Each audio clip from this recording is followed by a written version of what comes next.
So guys, this is the question number 4 of exercise 3.1 of NCERT textbook class 11th.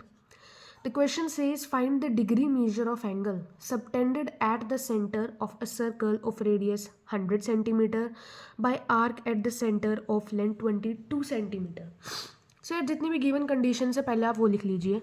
सो मुझे यार question को देख के ही पता चल रहा है कि रेडियस मेरी है, एक सर्कल है और उसकी रेडियस मेरी है 100 सेंटीमीटर और एक आर्क लेंथ मुझे दी हुई है 22 सेंटीमीटर. हम क्वेश्चन को दोबारा पढ़ते और देखते हो क्या पूछना चाह रहे हैं.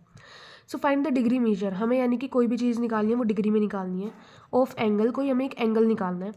Subtended at the center of circle, जो कि सेंटर ऑफ सर्कल यानी कि सर्कल का center if we let it O, तो ओ पे जो एंगल बन रहा है हमें वो निकालना है. सर्कल की रेडियस हमें दे दी बाय एन आर्क. अब वो एंगल कौन बना रहा है, एक आर्क लेंथ है जो कि 22 सेंटीमीटर की है, वो उस एंगल को सर्कल के सेंटर पे एक एंगल फॉर्म करिए दैट इज़ थीटा. ये मेरा ओ सेंटर है, थीटा एंगल फॉर्म कर रही है. कौन सी, क्या फॉर्म कर रही है, जो एल लेंथ है 22 सेंटीमीटर की, ये जो है एक सेंटर पे एक एंगल फॉर्म कर रही है दैट इज़ थीटा. और इस सर्कल की रेडियस हमें 100 सेंटीमीटर दी हुई है. सर बहुत ही ईजी क्वेश्चन है. हमें पता है theta is equals to L by R होता है. अगर नहीं पता तो आप याद कर लीजिए कि थीटा एल बाय आर होता है. That is L is the length of arc and r is the radius. So length of arc is 22 and radius is 100. So theta मेरा ये आ गया. अब यार ये क्या है, ये तो रेडियंस में, मुझे इसको डिग्री में कन्वर्ट करना है. ये जो थीटा होता है ये रेडियंस में होता है. सो मुझे तो फाइंड द डिग्री मेजर बोला है, तो मुझे तो डिग्री में कन्वर्ट करना है. तो मैं इसको डिग्री में कैसे कन्वर्ट करूँगी, मैं इसको डिग्री में कन्वर्ट करूँगी 22/100 इंटू में 180/π. सो ये मेरा डिग्रीज़ में कन्वर्ट हो जाएगा. अगर आपको डिग्री में कन्वर्जन नहीं आता तो आप मेरी पीछे वीडियोस देख सकते हैं. मैंने फर्स्ट और सेकंड क्वेश्चन इसी एक्सरसाइज के, वो degree to radian and radian to degree conversion ही है. सो थीटा आ गया 22/100 इंटू 180/π डिग्रीज़ में. इसको थोड़ा और सिंप्लीफाई करते हैं. दिस इंटू 180π को मैं लिख सकती हूँ 22 into 7. So this would become 126/10. If we solve it then it would become 126/10.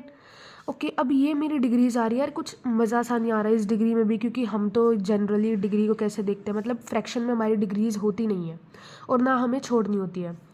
तो अब हमें पता है कि अगर कोई चीज़ डिग्री में ना आए तो हम उसे मिनट्स में ले सकते हैं, मिनट्स में ना आए तो हम उसे सेकंड में कन्वर्ट कर सकते हैं. हमें मतलब सिंपल करते ही जाना है जब तक वो फ्रैक्शन से हट ना जाए. तो 126/10 जो डिग्रीज़ है उसको मैं लिख सकती हूँ 12/3/5. ठीक है, आप इसको लिख सकते हैं 12/3/5. सो मैंने इसको ऐसे लिख लिया, यानी कि ये बन गया 12 डिग्री एंड 3/5 डिग्रीज़. अब यार 3/5 भी फिर से डिग्रीज़ जो है वो फ्रैक्शन में आ रहा है. तो अब मुझे इसको क्या करना पड़ेगा, मेरे पास एक ऑप्शन है, मैं इसको मिनट्स में कन्वर्ट कर सकती हूँ. और किसी भी डिग्री को मिनट्स में कन्वर्ट करने के लिए 60 से मल्टीप्लाई करना होता है. So this would become 36 minutes. So मैं इसको लिख सकती हूँ 12 डिग्रीज़ एंड 36 मिनट्स. ठीक है, सो ये मेरा डिग्री में मेजर आ जाएगा. जितना वो थीटा एंगल बनाएगी एट द सेंटर, कौन बनाएगी, लेंथ ऑफ आर्क. ये जो आर्क लेंथ है वो थीटा सेंटर पे एंगल बनाती है, तो वो मेरा एंगल हो जाएगा 126 डिग्रीज़ 36 मिनट्स. अगर आपका लेट सपोज कि इस 60 को डिवाइड करने के बाद भी आपका फ्रैक्शन में आता, वैसे आता तो नहीं है बट अगर फिर भी फ्रैक्शन में आता, so we can convert it into seconds also by again multiplying it by 60. So that's all for this video. Thank you for watching my video. I hope you like this. Please subscribe to my channel, hit the like button and do share it with your friends because these videos will make you help a lot. And I am making videos on NCERT solutions on each and every question from the NCERT textbook.